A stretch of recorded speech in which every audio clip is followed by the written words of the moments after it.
በስመ አብ ወወልድ ወመንፈስ ቅዱስ አሃዱ አምላክ አሜን።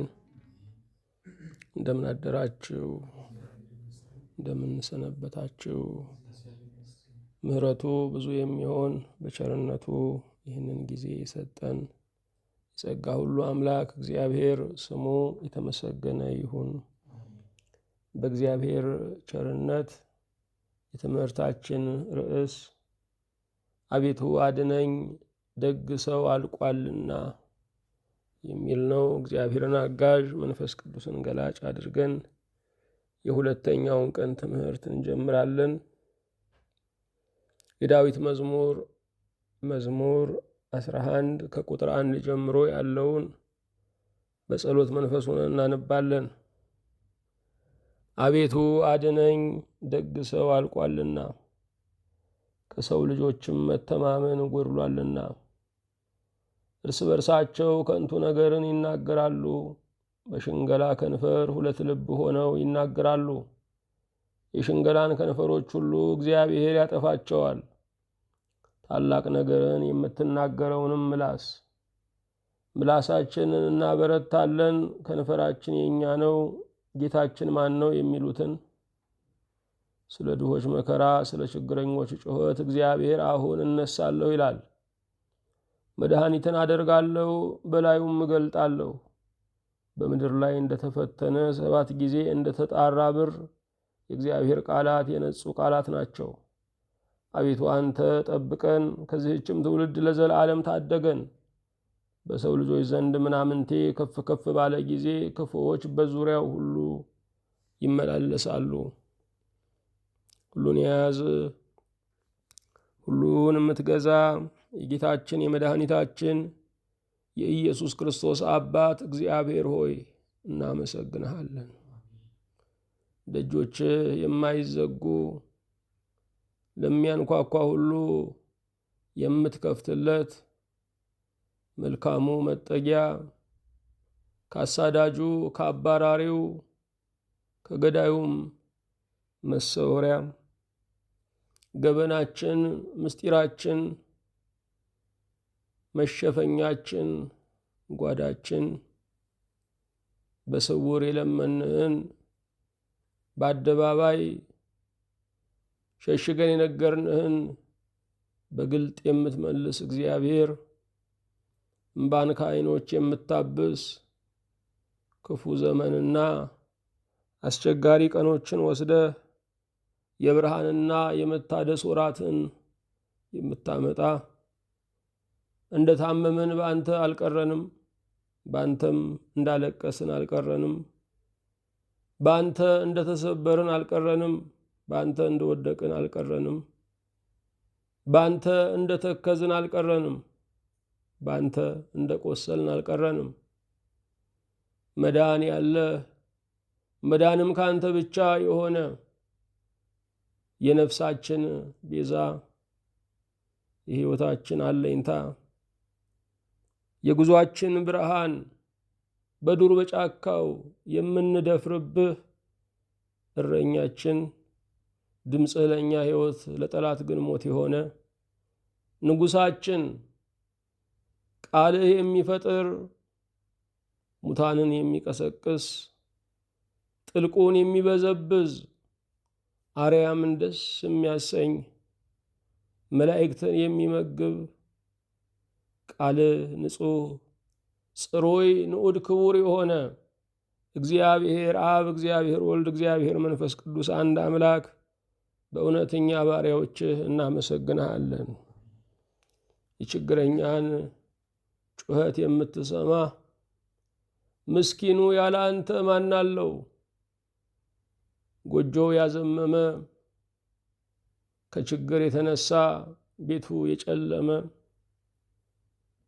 እንዴት እውላለሁ ብሎ ማደርን ትቶ መዋልና ማርፈድ ለሚያሳስበው፣ እያንዳንዱ ቀን እንደ ተራራ አልገፋ ላለው፣ እንደ ምዕት ለረዘመበት ለሚያለቅሰው፣ ለእኔ መላ አጣህልኝ ወይ እያለ አንተን ለሚሞግተው፣ ሁሉ ለረሳው፣ ወዳጆቹ ለሸሹት፣ ዘመዶቹም ለማያስታውሱት ሲኖር ቢሞት ይሻለዋል ተብለው ሰዎች ሕይወትን ሳይሆን ሞትን ለሚመኙለት የሞተም ቀን አድፋፍተው ለሚቀብሩት ተገላገለ ብለው ተገላገልን ለማለት የሚናገሩለት ያ ችግረኛ ያ ምስኪን ጩኸቱ ባንተ ዘንድ ሞገስ አለውና ሁሉን የምትሰማ አምላካችን እንደ ምድር ነገሥታት ጆሮ ያይደለ ጆሮዎች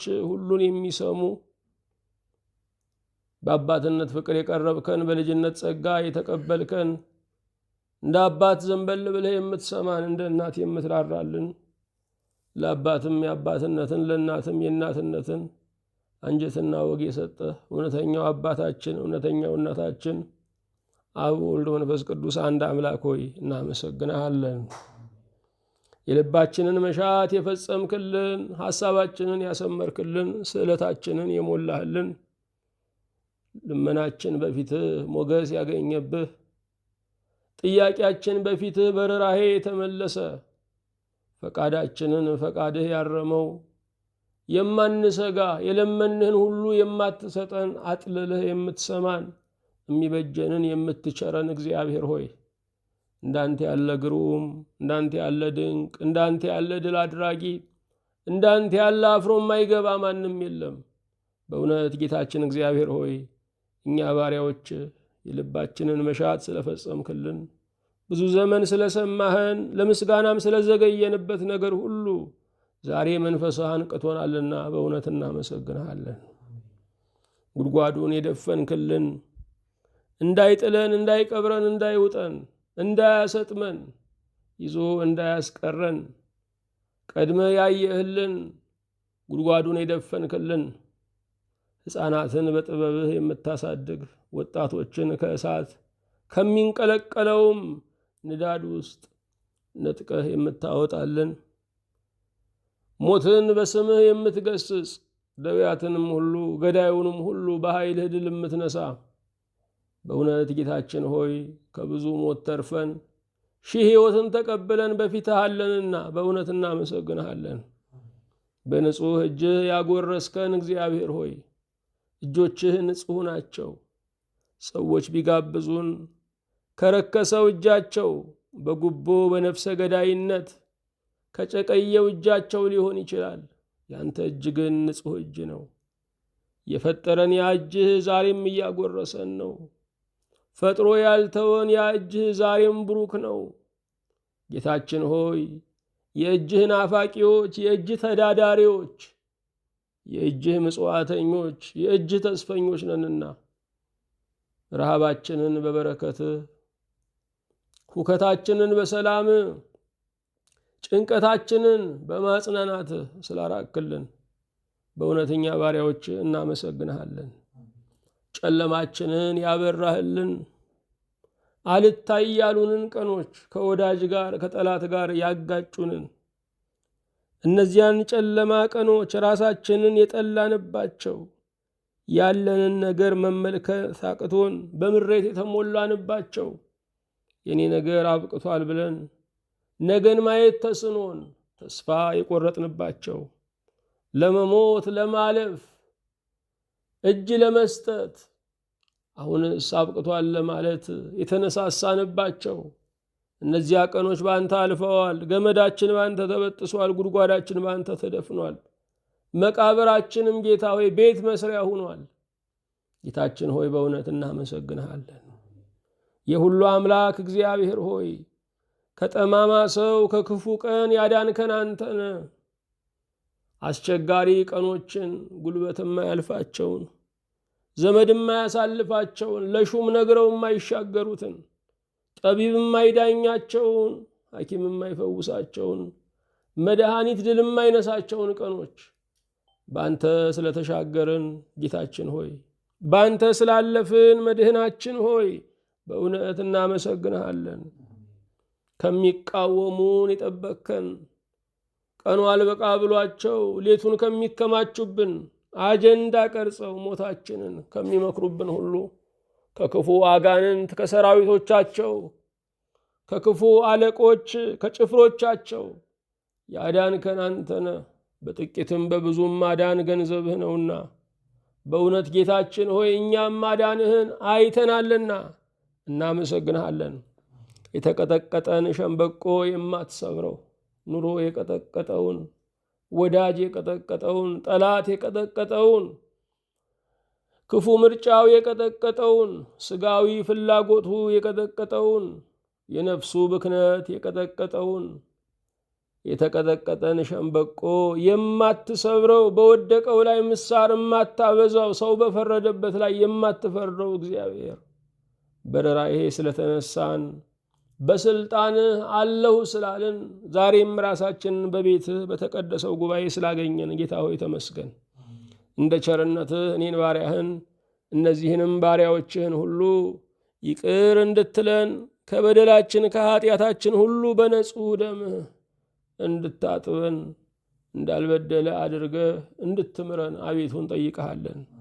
ተወዳጅ ጌታ ሆይ ሀገሩን፣ ሕዝቡን፣ መንግሥቱን በቸርነትህ እንድታስብ ከደጉ ዘመን እንድታደርሰን ዛሬንም ደግሞ ለመኖር አቅም እንድትሰጠን እንማጸናለን። በሰላም ጀምረን እስክንፈጽም ጥበቃ በዙሪያችን ማዳን፣ ምሕረትህ በመካከላችን ትሁንልን። በአንድ ልጅህ በጌታችን በኢየሱስ ክርስቶስ በእርሱ ያለ ክብር ጽን ለአንተ ይገባሃል። ከእርሱ ጋራ ከመንፈስ ቅዱስም ጋራ ትክክል የሚሆን ዛሬም ዘወትርም ለዘላለሙ አሜን።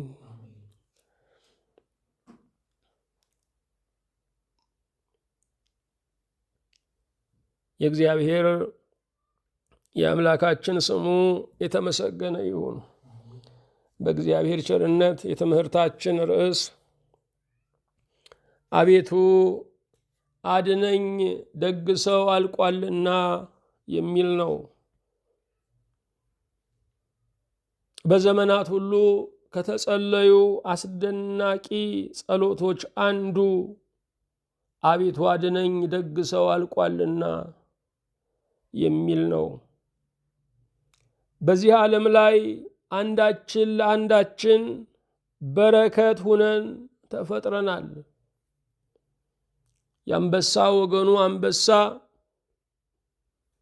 የአዕዋፋትም ወገን አዕዋፋት እንደሆኑ ሁሉ የሰው ወገን ሰው ነው። እግዚአብሔር ለሰው ሰውን ያዘጋጅለታል። በምድር ላይ እግዚአብሔርን ያሳዩን ምድራዊ ኪሩቤሎች አሉ። ነቢያትን፣ ሐዋርያትን፣ ሊቃውንትን፣ ቅዱሳንን፣ መናንያንን ስንመለከት እግዚአብሔር የተገለጠባቸው ምድራዊ ኪሩቤል ወይም ዙፋን ናቸው።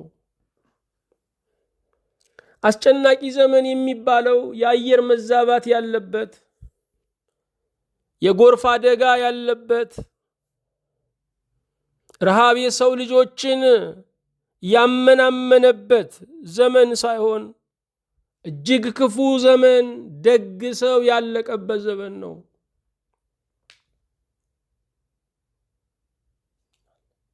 ደግ ሰው ያለቀበት ዘመን፣ ያ ዘመን አስጨናቂ ዘመን ነው።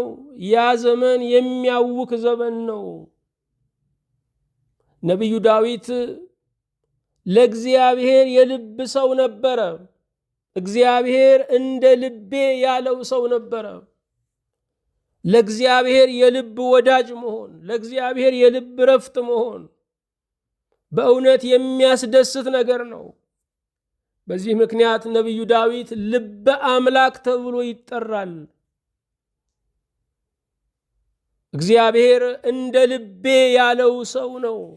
እግዚአብሔር በዛ ዘመን ላይ ዳዊትን አግኝቶ ነበረ። እኛንም በዚህ ዘመን ላይ የልቡ ሰዎች እንድንሆን መንፈሱ እንዲያግዘን መጸለይ አለብን።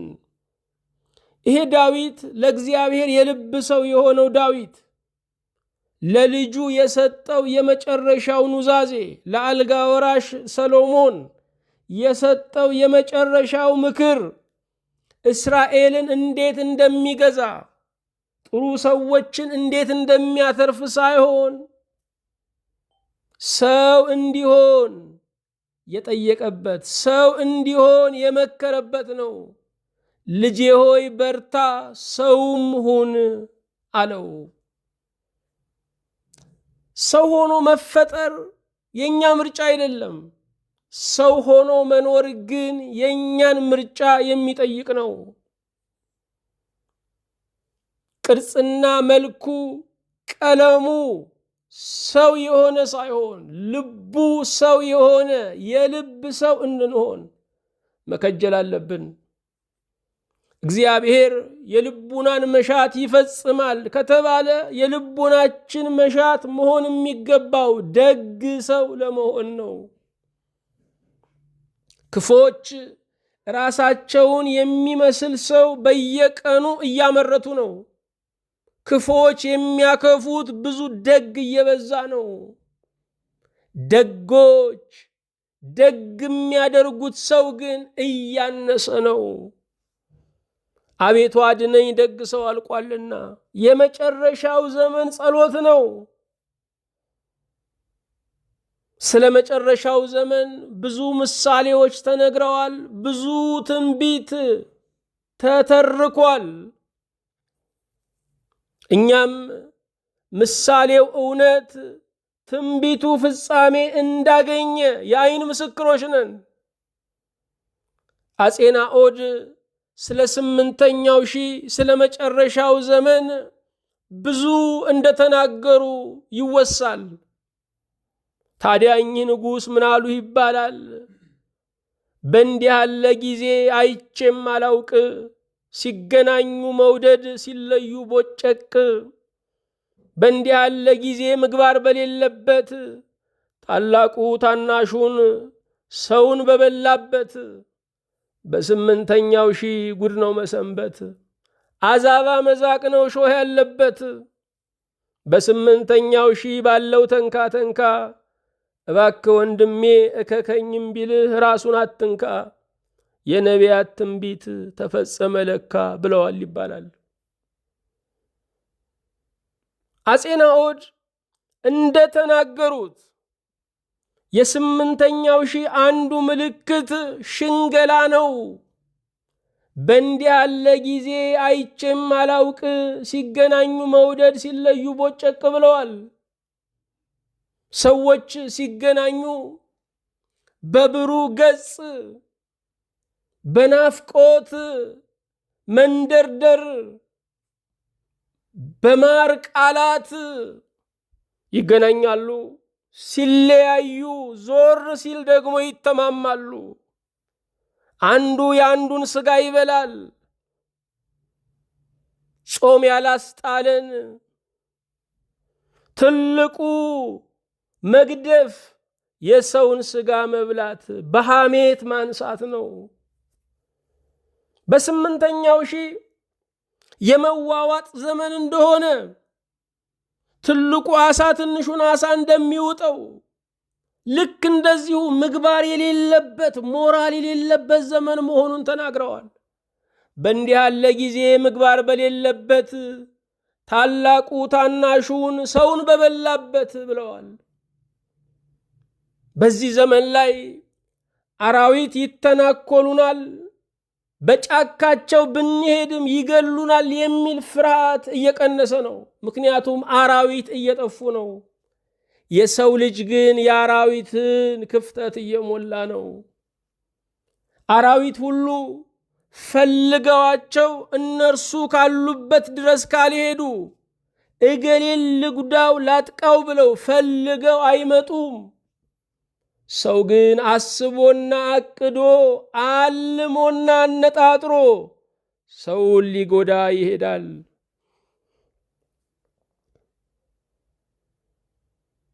አራዊት የሚበሉት የሚተናኮሉት ለዕለት ምግባቸው ነው። የገደሉትን ይበላሉ። ሰው ግን ሰውን የሚገድለው ላይበላው ነው። ሰው ሲከፋ ከአራዊትም ይከፋል። በመጨረሻው ዘመን ታላቁ ታናሹን እንደሚበላ፣ ይሄም ደግሞ ሞራል የለሽነት እንደሆነ እኒህ ንጉሥ አመልክተዋል። አዎ 8ኛው ሺህ እያለሳለሰ የሚወጋ እያሳሳቀ የሚወስድ እየዳሰሰ የሚገድል ነው። ለዚህም በ8ኛው ሺህ ጉድ ነው መሰንበት፣ አዛባ መዛቅ ነው እሾህ ያለበት አሉ። የአዛባ እሾህ የነካው ሰው አይድንም ይባላል። ምክንያቱም አዛባው በጣም ለስላሳ ስለሆነ የሚረግጠው ሰው ልስላሴው ደስ እያለው ነው የሚረግጠው፣ ወዲያው ግን እሾህ ይወገዋል። ሰዎች ባልጠበቁት እሾህ መወጋታቸው፣ ባልጠበቁት ሰይፍ መቆረጣቸው የመጨረሻው ዘመን ምልክት እንደሆነ ተናግረዋል። ይሄ ዘመን ሰዎች ደስታቸውን ሳይጨርሱ ሐዘኑ ይገጥማቸዋል። ሐዘኖች የደስታ ጥላ አይታይባቸውም። ደስታው ግን ሐዘን አጥልቶበታል። በመጨረሻው ዘመን ላይ ያሉ የሰው ልጆች እንተራረም፣ እንተያይ ይላሉ። ነገስታት ህዝቡን ሰብስበው ክፍተታችንን ንገሩን፣ እናንተ ካልነገራችሁን ማን ይነግረናል ይላሉ። ነገር ግን የመናገሩ መጨረሻ መቀያየም፣ መጠፋፋት ነው። ጉድለቴን ንገረኝ ብሎ ጉድለቱን የነገረውን እንደሚያሳድድ እንደሚያጠፋው ንጉሱ ተናግረዋል። በ8ኛው ሺህ ባለው ተንካ ተንካ እባክህ ወንድሜ እከከኝም ቢልህ ራሱን አትንካ፣ የነቢያት ትንቢት ተፈጸመ ለካ ብለዋል። እከከኝ ብሎ ሰውየው ለምኗል። ነገር ግን የበላውን ቦታ ሲያኩለት መልሶ ይተናኮላል ማለት ነው። የመጨረሻው ዘመን አንዱ ምልክት ሰዎች ነፃነት ያላቸው እንደ ልባቸው መናገር የሚችሉ ይመስላቸዋል። ከንግግሩ በኋላ ግን ራሳቸውን መቅ ውስጥ ይከቱታል።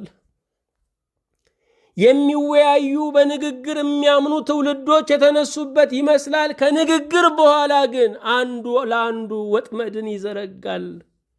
ውይይቱ፣ ንግግሩ ሁሉ ወደ ቂም ይለወጣል። ስለዚህ በ8ኛው ሺህ ማስመሰል እንደሚበዛ ተናግረዋል።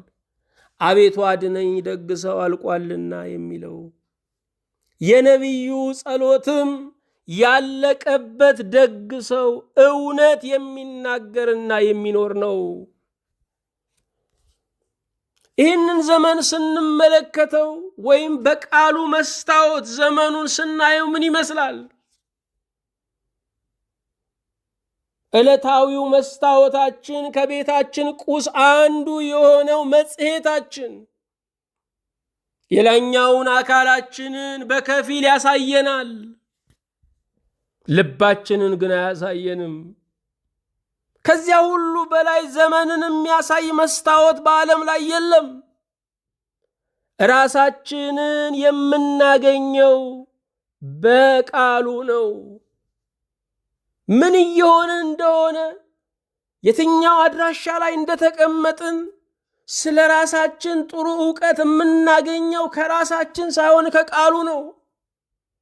ሰዎች ቤተ ሙከራ ሂደው ከራሳቸው የሆነውን ናሙና ሰጥተው ምን ላይ እንዳሉ ያረጋግጣሉ። ስለ ራሳችን ያለን ዕውቀት አነስተኛ፣ ምን እንዳመመን እንኳን ለማወቅ ደካማዎች ነን። ስለዚህ የእግዚአብሔርን ቃል መስማት ዕለታዊ ምርመራ ማድረግ ነው። ዓመታዊ ምርመራ ማድረግ ነው። አንዳንዶች በተመላላሽ በቃሉ ይታከማሉ። አንዳንዶች ደግሞ በሽታቸው ጽኑ ስለሆነ አዳሪ ገብተው ይታከማሉ። አገልጋዮች የምንላቸው አገልጋዮች የምንባል የአዳሪ ታካሚዎች ነን። እጅግ በሽተኞች ስለሆንን እቤቴ ኑሩ፣ የሕክምና ጣቢያዬ ኑሩ ብሎ እግዚአብሔር ያስቀመጠንን። አገልጋይ ማለት ከኛ ጋር የሰውነት ልዩነት ያለው አይደለም። ሰው ደካማ ከሆነ ከሰው ይልቅ እርሱ ደካማ ነው። ነገር ግን እኔ እችልሃለሁ ብሎ እግዚአብሔር በቤቱ ያስቀመጠው ነው። እናት አባትን ያታከተ እግዚአብሔር ግን የተሸከመው ብዙ አለ። ትዳርና ልጆቹን ያታከተ እግዚአብሔር ግን አልችልም ብሎ ያልጣለው ብዙ ሰው አለ። ይህንን ዘመን በቃሉ መስታወት ስናየው ደግ ሰው እያለቀ ወይም በሌላ አነጋገር እያለቅን መሆኑን እንገነዘባለን። ይህንን ዘመንና ትውልድን ስንመለከተው ምንድን ነው የሚታየን? የቃሉን ፓውዛ እስቲ እናብራው። ያንን የጦር ሜዳ መነጽሩን ካሜራውን እስቲ እናስተካክለው። ይሄ ዘመን እንዴት ነው የሚታየን? ይሄ ዘመን ለእውነት አንገት የደፋ ዘመን ነው። ሐሰት ቀና ብላ የምትሄድበት፣ በጎዳናው የምትንጎማለልበት፣ እሻይ ቤት ገብታ ወተትና ሻይ አዛ የምትጠጣበት፣ አንቺ ማነሽ የማትባልበት የሐሰት ዘመን ነው። በምድር ላይ ያሉ ገዢዎች ሳይቀር በማታለል ብቃታቸው እየተመረጡ ያለበት ዘመን ነው። ሐሰተኛነት የሚያሸልምበት ዘመን ነው። እውነት አንገት የደፋችበት ዘመን ነው። እውነተኞች አርምሞን የመረጡበት ዘመን ነው። ፍርድ ድል ነስቶ የማይወጣበት ዘመን ነው። በፍርድ ቤቱ ደጃፍ ላይ 20ና 30 ዘመን ፍትህን ፈልገው ፍርድን ፈልገው የቆሙ ሰዎች ዛሬም ያላገኙ አሉ። ፍርድ እንደ ሸቀጥ የሚሸጥበት ዘመን ላይ ነው ያለነው። በብርሃን ሳይሆን በጨለማ፣ በአደባባዩ ሳይሆን በየኪዮስኩ ፍርድ የሚሸጥበት ዘመን ላይ ነው ያለነው። ገንዘብ ሲናገር ፍትህ ዝም ይላል የተባለው በዚህ ዘመን የሆነ ሁነት ነው። ገንዘብ እየተናገረ ስላለ ፍትህ ዝም ብሏል። ስለ ገንዘባቸው የተፈረደላቸው ሰዎች የተፈረደባቸው ሰዎች ናቸው። ሰዎች ከምድራዊው ወህኒ ሊያመልጡ ይችላሉ፣ ከህሊና እስር ግን ሊያመልጡ አይችሉም። የህሊና ነፃነትን ሊሰጥ የሚችለው የነፍስ ንጉሥ ኢየሱስ ክርስቶስ ብቻ ነው። ነፃነት ያለው በንጹህነት ነው። ይህንን ዘመን ስናየው ክብሩን ያላወቀ ዘመን ነው። እግዚአብሔር አክብሮናል፣ ዕውቀትን ጨምሮልናል። ከድካም ከብዙ ጥረት የሚገላግሉ ግኝቶችን ሰጥቶናል። ይሄ ዘመን ተደላድለን እግዚአብሔርን የምናመሰግንበት፣ አንድ ስፍራ ላይ ቆመን ለመላው ዓለም ወንጌልን የምንሰብክበት እድለኛ ያደረገን ዘመን ነበረ። ነገር ግን ፈጥኖ መገናኘቱን ፈጥኖ ለመጣላት አደረግነው። ድንበር የለሽነቱን የክፋት ማፍጠኛ አደረግነው። ዓለም አንድ መንደር ሆነች የሚባለውን ነገር ሐሜት መለዋወጫ አደረግነው። ይሄ ዘመን ክብሩን ያላወቀ ዘመን ነው። የሰው ልጆች ክብራቸውን አላወቁም። ስጋቸውን መግዛት አቅቷቸው ከእንስሳ አንሰዋል። ጭካኔን ማሸነፍ አቅቷቸው ከአራዊት ይልቅ በላተኞች ሆነዋል። ዘንዶ እርሱንም ያህል ዘንዶ መዋጥ ይችላል። እኛንም ያህሉ ሰዎችን እየዋጥን ያለበት ዘመን ነው። ይሄ ዘመን ክብሩን አላወቀም። ክብራችን እግዚአብሔር ነው። ክብራችን ሀገራችን ናት። ክብራችን ቤተ ክርስቲያን ናት። ክብራችን ቤተሰባችን ነው። ክብራችን ትዳራችን ነው። ክብራችን የእግዚአብሔርን ቃል ያገለገሉን አባቶች ናቸው። ክብራችንን አላወቅንም፣ እያዋረድነው ነው። አንድ ነገር እኛ ጋር የሚቆይበት ዕድሜው የተወሰነው በሰጠነው ክብር ልክ ነው። ያላከበርነው ነገር እኛ ጋር የሚቆየው ለአጭር ጊዜ ነው። ይሄ ዘመን እውነት የራቀው ዘመን ነው።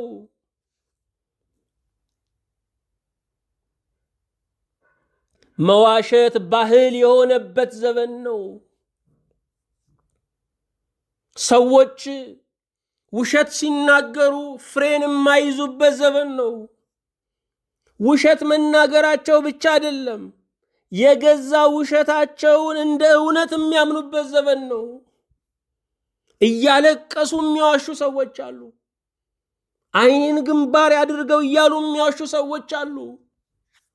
የምንኖረውን ኑሮ እስክንጠራጠረው ድረስ ፍርጥም ብለው የሚያወሩ ሰዎች አሉ። እውነት የራቀው ዘመን ነው። ሰዎች ጌጠኛ ልብስ ለብሰው የፕሮቶኮል ልብስ ለብሰው የሚዋሹበት ዘመን ነው። እንዴት ሰው ለውሸት ይቆነጃል? ለመዋሸት እንዴት ሰው ያጌጣል? ባልና ሚስት እውነት ላይ አልተመሰረቱም። ወዳጆች እውነት ላይ አልተመሰረቱም። የቤተ ክርስቲያን አገልጋዮች እውነት ላይ አልተመሰረቱም። በዚህ ዘመን እውነተኛው ነገር ጠላሁ የሚለው ነው። ወደድኩ አከበርኩ የሚለው እውነተኛነቱ ጥያቄ ውስጥ እየገባ ያለበት ዘመን ነው። ስለዚህ አቤቱ አድነኝ ደግ ሰው አልቋልና መባሉ እውነት ነው። ይሄ ዘመን ፍቅሩና ጠቡ የማይታወቅ ዘመን ነው። ፍቅርም የለም ጠብም የለም የሚያስብልበት ዘመን ይመስላል። የሰው ልጅ ከሁለት አንዱን ይይዛል። ያዕቆብን ወደድኩ ኤሳውን ጠላው ብሏል የሰራዊት ጌታ እግዚአብሔር። ሰው ማለት ይሄንን ወደድኩኝ ይሄንን ጠላው የሚል ነው። እውነትም አልልም ውሸትም አልልም የሚል ዘመን አደገኛ ዘመን ነው። ያንተም ላንተ የኔም ለኔ ልክ ነው የሚል አንነካካ የሚል ዘመን፣ በሐሳብ አንቀራረብ የሚል ዘመን፣ የሐሳብ መስመር ድንበር የሚያሰምር ዘመን አደገኛ ዘመን ነው። ስለዚህ በዚህ ዘመን ላይ ጠብም የለም። ሰዎች ሲጣሏችሁ ለዘላለም ይረሷችኋል። ምክንያቱም የሚቀራረቡት ለጊዜያዊ ፍላጎታቸው ብቻ ነው። ፍላጎቱ ከሞላ በኋላ ተጠቅመው እንደሚጥሉት ዕቃ ያንን ሰው ይወረውሩታል። ፍቅርና ጠቡ የማይታወቅ ዘመን ነው። ሰዎች እየሳቁ መግደልን እንደ ትልቅ ስልት እንደ አዋቂነት እየቆጠሩ ያለበት ዘመን ነው። የእግዚአብሔርን ቤት የናቀ ትውልድ ያለበት ዘመን ነው። ሰዎች ቤታቸውን በንጽህና ይጠብቃሉ። ለቤታቸው ስርዓት አላቸው። የእግዚአብሔር ቤት ንጽህናና የእግዚአብሔር ቤት ስርዓት ግን አይቆጫቸውም። የእግዚአብሔር ቤት ካዘመመ የእኛም ቤት ያዘማል። የእኛ ቤት የቆመው የእግዚአብሔር ቤት ስለቆመ ነው። የወንጌል ድምፅ የጠፋ ቀን የእኛ እስትንፋስ ይጠፋል። ለዚህ ነው ወንጌለ ክርስቶስን መደገፍ ያለብን፣ ወንጌል እንዲስፋፋ መጣር ያለብን። እኛ እንድንኖር ወንጌሉ መኖር አለበት። ይሄ ትውልድ ይሄ ዘመን እድሉን የሸጠ ዘመን ነው። ብዙ እድሎች ናቸው ያሉን ወገኖቼ። ሁሉን ልንጠቅስ ያቅተናል። ብሉኝ ብሉኝ የሚሉ ጣዕም ያላቸው መዓዛ ያላቸው መምህራን የበዙበት ዘመን ነው። አልተጠቀምንበትም። እጅግ ጣፋጭ የሆኑ መጻሕፍት ያሉበት ዘመን ነው። አላነበብነውም። እድልን የሸጠ ዘመን ነው። እድል በእግዚአብሔር ጸጋ ነው የሚመጣው። በጸጋ የመጣን ነገር ካጣነው በኋላ በገንዘብ መመለስ አንችልም። ይሄ ዘመን ስናየው አቋራጭ ፈላጊ ዘመን ነው። በአቋራጭ መክበርን፣ በአቋራጭ መድመቅን፣ በአቋራጭ መውረስን፣ በአቋራጭ ቦታውን መያዝን የሚፈልግ ዘመን ነው። ቀጥ ያሉ መንገዶች ሂደቱን ጠብቀው የሚመጡ ሸለቆውን ተራራውን አልፈው የሚመጡ ነገሮች ሕይወት አላቸው። መኖራችንን ያጣፍጡታል። አንድን ጉዳይ ጀምረን እስክንፈጽም ድረስ ያለው ዘመን ለመኖር አቅም የሚሆነን ዘመን ነው። ሁሉ ነገር በአቋራጭ ከሆነ ዛሬ ተጸንሰን ነገ ተወልደን ተነገ ወዲያ አድገን ከሆነ ሞታችንም ፈጣን ነው የሚሆነው። የዘገዩ ጉዳዮቻችን የመኖር ምክንያቶቻችን ናቸው። ይሄ ዘመን ስናየው አቋራጭ ፈላጊ ዘመን ነው። አዳም በአቋራጭ አምላክነትን ፈለገ፣ አላገኘውም። የ5500 ዘመንን ዕዳ በራሱና በልጆቹ ላይ አመጣ። እግዚአብሔር ግን ቸር ነውና የእኛን ሥጋ ለብሶ አዳም አምላክ ሆነ፣ ሰው አምላክ ሆነ። እግዚአብሔርን ይለምኑታል እንጂ አይነጥቁትም። እግዚአብሔር የተመኘነውን ሊሰጠን ታማኝ አምላክ ነው። ዛሬ መንበረ ሥላሴን ቀና ብለን ስንመለከት በዙፋኑ ላይ የእኛ ሥጋ ተቀምጧል።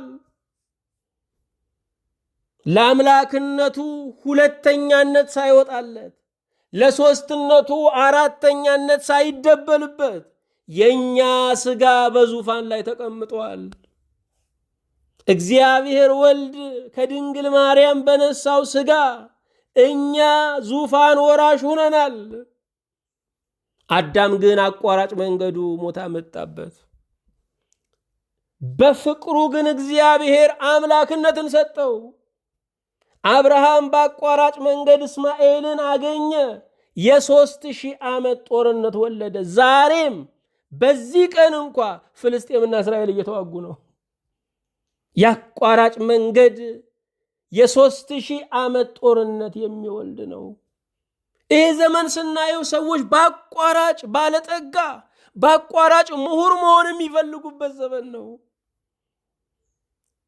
ሂደቱን መያዝ አለብን። አቋራጭ መንገዶች፣ የተአምር ናፍቆቶች ጤናማ አይደሉም። ሂደቱን ይዘን ስንጓዝ ዕድሜያችን ይረዝማል።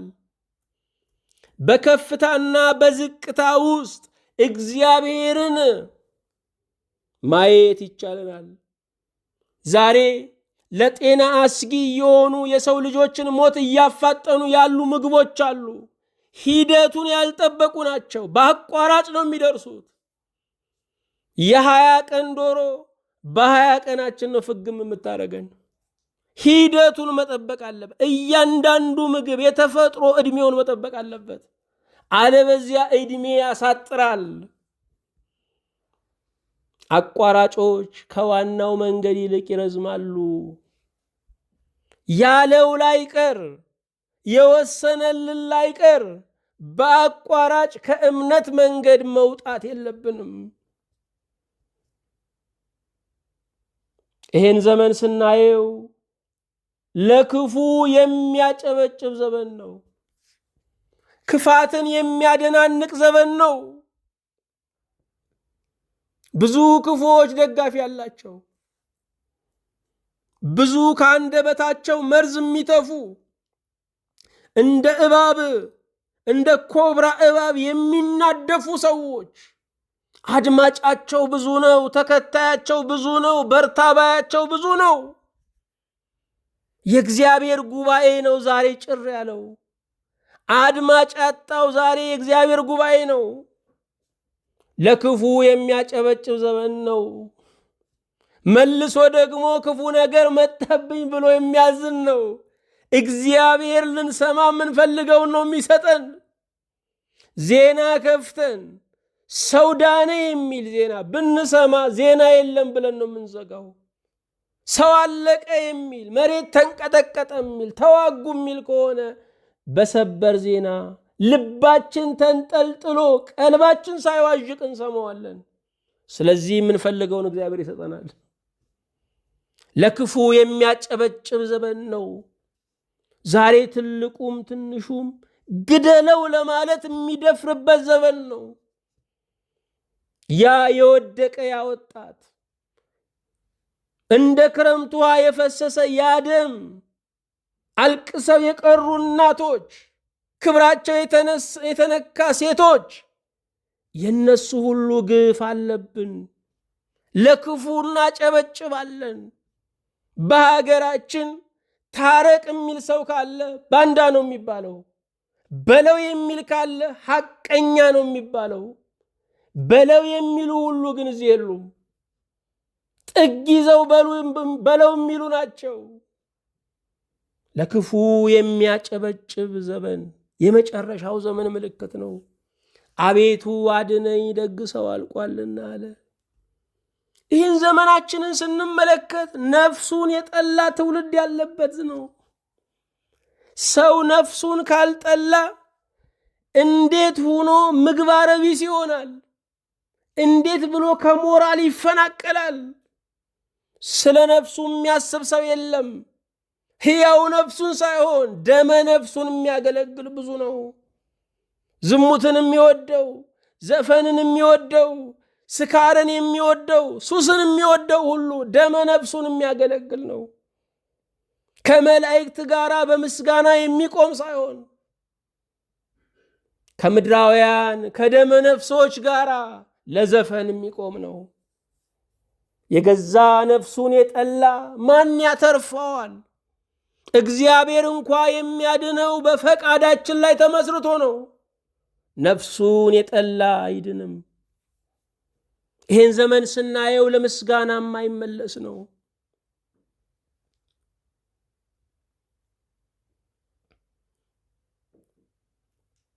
እንዲሆንልን ተግተን እንጸልያለን። ስለሆነልን ነገር ተግተን አናመሰግንም። ልመናችን ብዙ ነው፣ ምስጋናችን በጣም ጥቂት ነው። እግዚአብሔር ያደረገላችሁ ነገር ያለ ቀጠሮ ጸልያችሁበታል። ለማመስገን ግን ገና ቀጠሮ ይዛችኋል።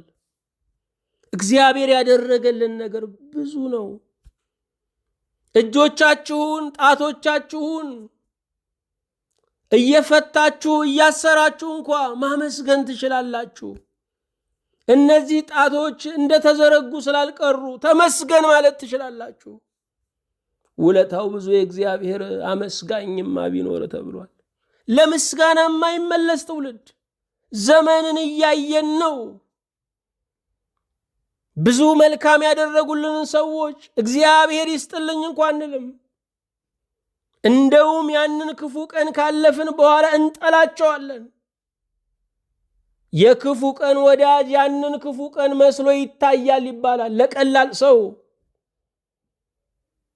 መልካም ላደረጉልን፣ ጭው ባለው በረሃ ጓደኛ ለሆኑን፣ ጥቁር ቀንን አብረውን ላሳለፉ ሰዎች ክብር መስጠት አለብን፣ ምስጋና መስጠት አለብን።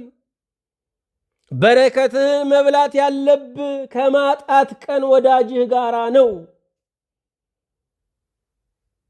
በረከታችንን ይዘን የምንሮጠው በማጣታችን ወደ ሸሹን ጋ ነው።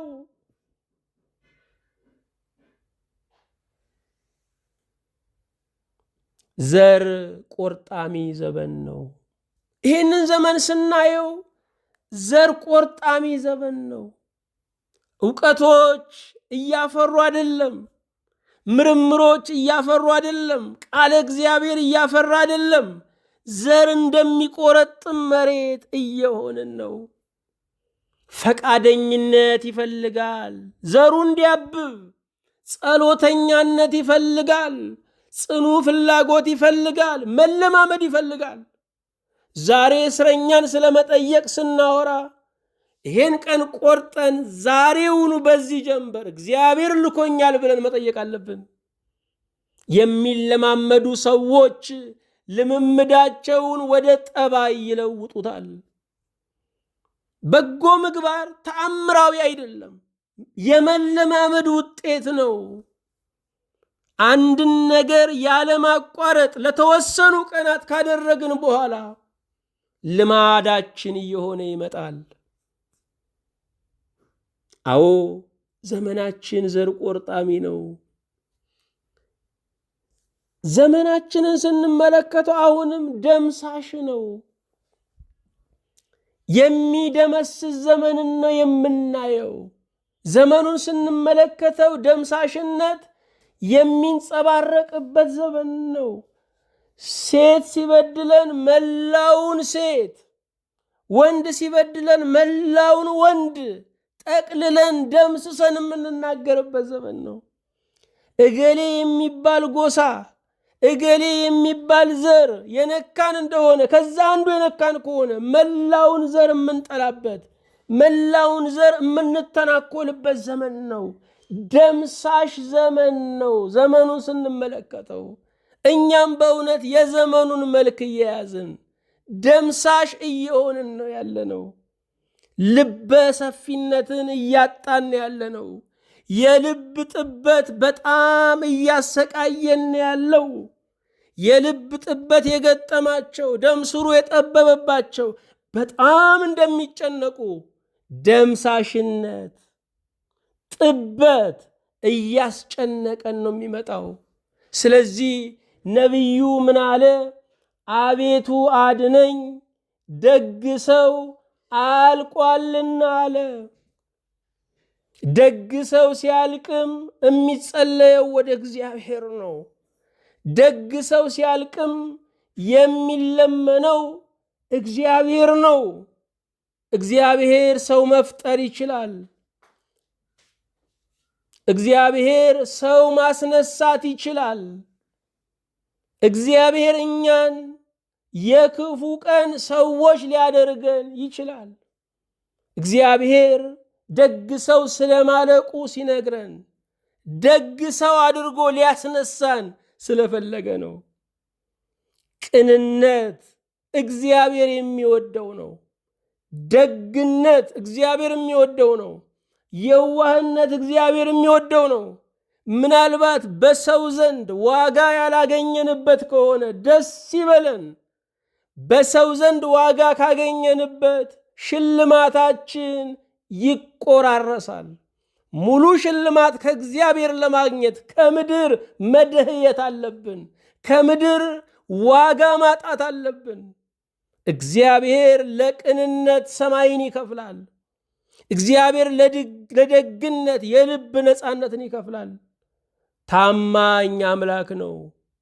አቤቱ አድነኝ ደግ ሰው አልቋልና። ሁሉንም የምትይዝ ሁሉንም የምትገዛ አምላካችን ሆይ በዚህ ሰው ባለቀበት ዘመን፣ አንተም ሰው እየፈለክ ባለበት ዘመን ሰው ልታደርገን ስለፈቀደ፣ ሰው አድርገህም ደግሞ ስለምትሰራን በእኛ ላይ ያለህ ተስፋ አቅማችን ነውና ጌታችን ሆይ እናመሰግንሃለን። ስለ ቸርነትህ፣ ስለ ምሕረትህ ታላቅነት የወደቁት እንዲነሱ፣ ከቅንነት የተፈናቀሉት በደግ ምግባር ኖረው አሁን ግን ዙሪያውን ሲቃኙት ክፉ መሆን ሳይሻል አይቀርም እያሉ ለክፋት ተጨማሪ ሰራዊት ለመሆን እየተንደረደሩ ያሉትን እንድትመልስልን፣ ዋጋን ካንተ መጠበቅን እንድታስተምርልን በጽኑ እየጠየቅንህ አምላካችን እግዚአብሔር ሆይ ሀገሩን ከጥፋት ሕዝቡንም ከመከራ እንድትሰውርልን፣ ለሚመሩንም ማስተዋልን፣ ምክርን፣ የአመራሩን ጥበብ አቅም ችሎታውንም እንድታድልልን፣ ለምድር ገዢዎች ሁሉ ለፈጠርከው የሚራሩበትን አቅም ብርታትን እንድትሰጥልን፣ በዚህ ቀን ለሚወለደው በረከትን መልካም ምድርን፣ በዚህ ቀን ደግሞ ጉዞውን አጠናቆ ወደ ሰማይ ለሚመጣው ረፍተ ነፍስን እንድትሰጥልን፣ ያዘነ የተጎዳ የተረበሸ የታወከ ባዶነት የተሰማው ለምንድን ነው የምኖረው የሚለው ስንዴ ዘርቶ እንክርዳድ የሚያጭደው ቀኑ የከፋው ባንተም ምሬት የሚያሰማውን ሁሉ በቸርነትህ እንድታስበው በአይነ ምሕረት እንድትመለከተው ለሁሉ ያለኸው ሁሉንም የምትሰጠው የሁሉም አዛኝ ተቀባይ አንተ ነህና ዕዳዎች ስለሆንን እንዳትሰለቸን ዛሬም ደግሞ ልመናችንን ሰምተህ መስዋዕታችንን ስሙር ጸሎታችንን ግዳጅ ፈጻሚ እንድታደርግልን ምንሰማውን ጦርነት፣ ረሃብ፣ የኑሮ ውድነት፣ የሰው ልጆችን መታወክ፣ መጨነቅ፣ ራስን መፍራት፣ ቀኑን መፍራት በአንተ የራቀ የተወገደ እንዲሆን በጽኑ እንጠይቅሃለን።